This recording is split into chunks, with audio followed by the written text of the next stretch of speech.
Yan. Pwede ba sa iPhone yung i-connect yung ating smartwatch? Yes. Pakita ko sa inyo na pwedeng-pwede siya sa iPhone and sa Android. So, try natin ha.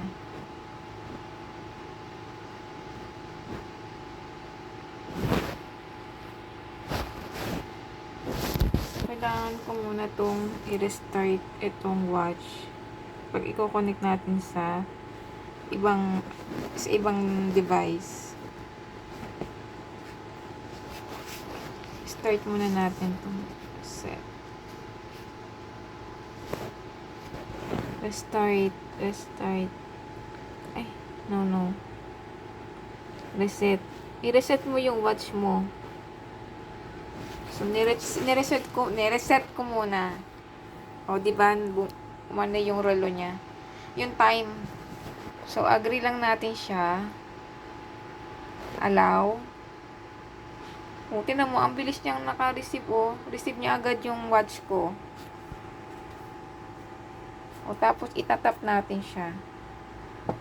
O, yan na, lumabas na siya.